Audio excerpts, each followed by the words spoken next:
Nate Wiggins from Clemson, Yep. 6'2", 185. My man is long. He is tall. I know that you're a fan of his. Quick thoughts on him, his background before we break him down. He's another traditional guy, man. Like there's no cool backstories on these guys today. Like I can't wait until we get to like Quinyon Mitchell out of Toledo, where it's like that's a cool backstory. Like under recruited Yeah. kid ends up at Toledo. Nate Wiggins was a high 5-star recruit by I think at least one platform. I mean, this is a really talented football player that ended up going to Clemson, who has strung together some pretty good corners over the years. I mean, you talk about the AJ Terrells of the world, and there's been some good corners that have come out of there. I mean, Darian Kendrick ended up transferring to Georgia's last year, but like he's starting in the NFL, and he started his career obviously as a wide receiver turned corner at the University of Clemson. So he's an Atlanta, Georgia guy, Westlake High School, true junior, like you said. I was looking up what his actual recruiting profile looked like as far as like how high he was ranked, but yeah, he was consensus. He was a near consensus top 150 player in the class, and wide receiver in high school, returned kicks, returns punts, and obviously he's developed into a great cornerback. And he Westlake High School. Quick note, Joe. Mm. Same high school that produced former Clemson first rounder AJ Terrell. So there you go. So they're Ah. from the same high school, man, which is kind of funny and kind of it's ironic because I think we're talking about another first round corner here as well. So Very different players, though. And to yes, talk about Nate Wiggins, by God, is he long, and by God, can he freaking move. I was so juiced up watching him, and I was like, whoa, this guy is fluid. yeah, His burst is tremendous, and the length that he brings to the position makes him so disruptive, potentially at the catch point. I just thought he uses his hands really well. I love the way that he is able to track and keep guys in front of him. Nobody's beating him deep, and he's able to just stay in really, really good sticky coverage. The guy's is freakishly talented. I really yes, think that for me, this is the debate of actually not even a debate. I think that Nate Wiggins looks like the top corner in the class for me. yep. I think he is good enough to go within those top 15 picks, have an immediate impact in the NFL. And as we're talking about the ceiling for some of these players, and we're talking with Kool-Aid, I think that this is capably he could reach being a Pro Bowl, All Pro type of a corner. Like he is really, really such a good mover that if he finishes developing and maybe works on some of the deficiencies in his game, he could be a really fantastic player in the NFL. I think in summer scouting, I had him as my cornerback 3 behind Kalen King and Kool-Aid McKinstry. I was very high on Nate because I remember Lorenz, that you know, obviously, he had Mm. I think he had a monitor on him or he had a grade on him. And I was like, oh, I didn't really know who Nate Wiggins was at that point. Because Joe, you remember like 2022 version of Clemson? The secondary wasn't great overall. Like they kind of No. played a little bit poor, but Nate Wiggins, I think, was kind of hidden by that fact that the defensive backfield for Clemson in 2022 wasn't great, but he was fantastic. I remember watching him and I was like, okay, 6'2", long. And again, you get those preconceived notions. What is he going to be good at? He's probably a long strider. He's probably a guy that can run, and he sure can. Like you can't uncover deep very often against Nate Wiggins. That kid can run stride for stride. He's like a greyhound when he turns a run, man. Like he could just cover ground for days.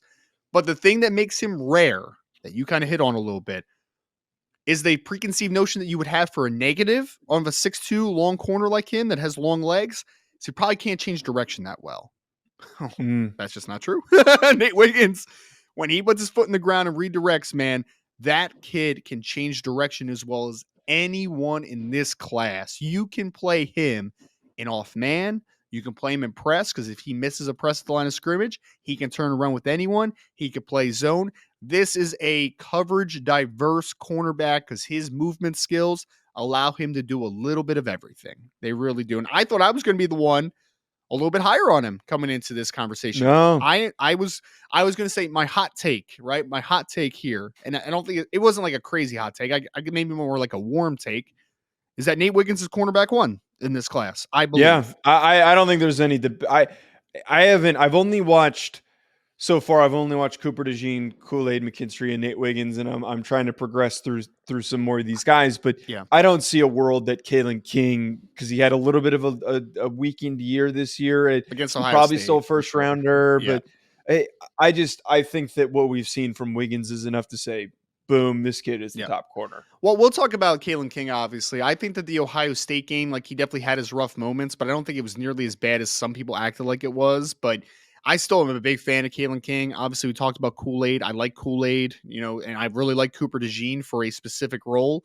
But this is a kid that I'm always going to be high on. I talked about this when I talked about JC Horn a few years ago. I love coverage and scheme diverse football players at every position. The more you can do, the more valuable you are to me, always. And that's what Nate Wiggins is, man. There's not a coverage role that he can't play at the next level because he is incredibly fluid, changes direction, can run, and he's stupid long, man. Like, he's not, what are his arms? 33? Like, they might be Oh 33 yeah, inches. It might be, yeah. which, we're not going to see anything like we saw Joey Porter last year that had like 34-inch arms. Like, that was just stupid. We've never seen anything like that before. But this kid probably has around 33-inch arms, if not high 32s. Like, he is a very, very long corner. Now, that being said, Joe, the one thing that I still would love Nate Wiggins to improve on is it doesn't show up as much in the college game. But remember, we're translating a jump in competition. Guys are going to get bigger, faster, stronger. I would still like him to gain a little bit of mass and be a little bit, That's just fair. the corner. 185 is pretty lean Yeah, for I mean, 6'2". let's get the 190, 193, maintain that athleticism, but just get a little bit stronger through the core so that when you get in those one-on-one situations down the field at the catch point, working through contact, you're a little bit more efficient. I feel like he can get kind of out leveraged in the air at times just because he's a little bit light. Now, it makes up for him in the college game because he has that incredible reach and he's able to still, just absurdly affect the catch point. But on the NFL level, where every single week you're going to see guys, we're talking about in this draft just in general, right? You're going to see a guy like Keon Coleman a lot of different weeks in the NFL. Like, you're going to see Drake London, you're going to see Michael Pittman Jr., you're going to see the Julio Joneses of the world, although he's in a backup role. But like, you're going to see that style of player that can just outreach you at times, and you're going to have to be a little bit more physically up to the challenge there. So I think Nate Wiggins add a little bit of play strength to his game. Will also, it's not a bad run defender, but it's not like plus. It's fine, right? Like, it's not like debilitating by any stretch. But if he gets a little stronger, that could also help his game round out. The one other deficiency that I kind of saw with him, I thought that he was a little slow to react sometimes. And it's not that he wasn't a guy that I thought was a bad decision maker. It's not like a guy that is misreading what's going on in front of him and he's making mistakes. It was just the times that he allowed inside leverage on guys that that caught him to the inside of the field, or if somebody did gain a little bit of separation on him, it was because that first step was slow because he was deciding too slow. And that's something that naturally comes with playing the position more. I don't think he's been playing as long as a guy like Kool-Aid McKinstry at the college level that you can notice the difference in the experience level and the coaching level, where he is still getting caught up to speed fully to knowing how to play the position and be fully reactive. He flashes some really good stuff, but there are some times, and again, we have to paint the full picture here of like where some of the weaknesses are that could maybe hurt him early on in the NFL. Sure. And if he does have some issues early on, it's going to be because he is still learning to effectively react and make those right decisions in order to make plays and to also play sticky coverage on these receivers. Well, I think to back up your argument there and just a little bit of the context is I looked up his freshman year in 2021. He only made 3 tackles and 1 pass breakup. He only played 130 snaps. So we're talking about a player that's only played 2 years of college football for the most part. I mean, like, he played a little bit as a freshman, but not enough to be like, yeah, he got a lot of play as a freshman. Like, he was playing in mop-up duty, kind of in some of the blowouts, like that type of thing. He was more just a reserve as a freshman.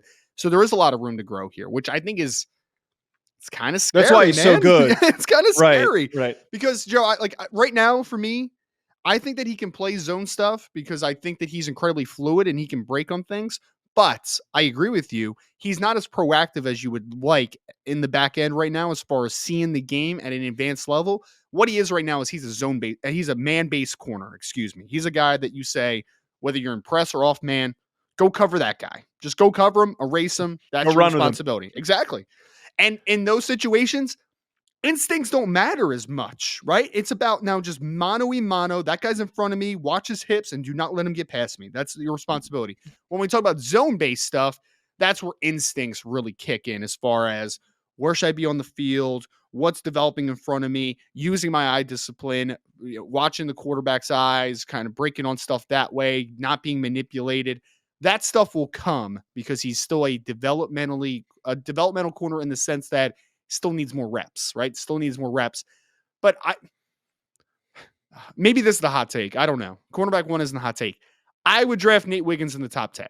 Top 10 to 12 picks in the 2024 I don't think it's a hot draft. take because right now a lot of people are projecting Kool-Aid McKinstry as a top 10 pick, and I could see that happening, and I wouldn't push against it. I personally wouldn't do it. If I am taking a corner in the top 10, it's Nate Wiggins. So by the way, I don't know why I haven't told you, but I am going to be releasing a mock draft on Monday or Tuesday of this upcoming week. Did you write it, when or this is it a video? Did you write it? No, I wrote it, so I'm gonna. I was debating maybe you and I could do because you did your mock draft, I did mine. Maybe we could do a show where we kind of go back and forth with our mock drafts. I might have to do an updated one, man, because I had a guy in there that ended up going back to school already, so that wasn't great. So maybe just make an adjusted one from the one that you did, and maybe reorder it a little bit. But pick number 10, the Los Angeles Chargers, was Nate Wiggins for me. That was the pick, and I think that's very realistic. Funny. Is that the same spot you had him? Well, no, because the Los Angeles Chargers, when I made the pick, were the 12th projected pick, but at pick number 12, I had Nate Wiggins from Clemson going to the Chargers. Yes, so they need corner help. One of the teams that desperately needs really talented corner help, and I think that, damn man, you're coming in here and you're like, oh, he could be a top 10 pick, and you didn't even put him as a top 10 pick. I'm the one who put him as a top 10 pick. Joe, and you're the one who thought you were going to be higher on him. I am the highest on Nate Wiggins. Hey, man. I am the highest. I had 3 quarterbacks going in the top 11. I also had, I think, 3 or 4 offensive tackles. Like, it's some wide receivers as well, man. Like, it's a good draft. It's a really good draft at the top this year. So, yeah, I didn't put him over. I didn't put him over Joe Alton, Olu, and those types of guys, right? But he was the first corner off the board, which is the most important aspect of it. He goes over Olu Fashanu for me. Oh, man. Olu Fashanu fell out of the top 10. Really? I have him 14 to the Rams. I mean, I as a Rams fan, I wouldn't mind that pick. They desperately need offensive tackle help. So, left tackle help. Rob Havenstein, I think, just got hurt. But yeah, I might change this. I might flip him to J.C. Latham. Don't. I might change. People are gonna think you're clickbait if you do that, man. It's gonna be great. Why, J.C. Latham had a really good. I can't wait to have this tackle when we do our rankings. I can't wait to do that with you because I think that tackle unintentionally, I think, is going to be a really heated conversation because there's going to be a lot of people with bad eyes who are going to hype up I'm trying to think who, not to be negative, but I feel like there's a lot of people hyping up Graham Barton right now. And frankly, I don't understand he's not a tackle anyway, but they're hyping him up as a first round interior guy. And there's other centers and guards that I would touch before him. Yep. I just don't really, it doesn't really make a lot of sense to me. Offensive tackle is going to be crazy too, because is Amarius Mims going to enter in general? He's been banged up all year. And dude, some people are going to have a long talk about Troy Fontanu, dude, because he's got over 34 in charms. Some people are going to be like, is he a tackle? I don't think he is. I think he's an interior player, but I think he's great regardless. I don't care what position necessarily he plays. But then, like you said, it's some people like the Morgan kid out of Arizona. I still don't see He's a guard. He's not a tackle. I think he'd be a really good guard when we talk about guards. I see some good flexibility. I see some good power. He's got pop, yeah. But he can't move in space. But there's guys that I think that are going to get overhyped. Yep. Like Patrick Paul, Kingsley Somatea is going to get overhyped. I like Kingsley, man. That's another debate that we'll have. I still like Kingsley, man. Kingsley. I don't like him. But then there's also going to be this conversation where I think a lot of people are going to knock a J.C. Latham, and I think some people are not going to really understand a Talise Fuaga potentially, or an Amarius Mims who didn't play that much. If he declares, don't overthink him.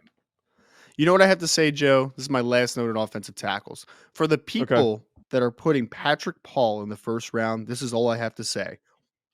Has anyone done it? Dude, it's been out in the universe. 100% it's been out in the universe. Yes. Yes, What it did I has. have my grade on him? Wait, before we wrap here, I had a top 150 on Patrick Paul.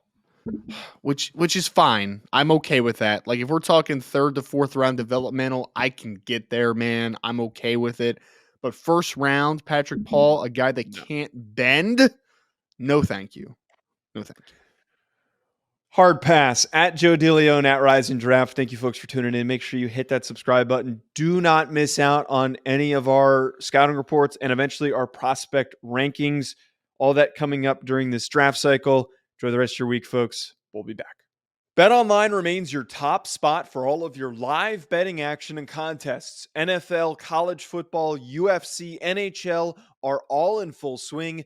BetOnline is your number one source for wagering news, odds, trends, and predictions with both desktop and mobile access at any time. Head to BetOnline today and use promo code BELIEVE, that's BLEAV, for 50% off your first deposit. That is a 50% welcome bonus. BetOnline, where the game starts.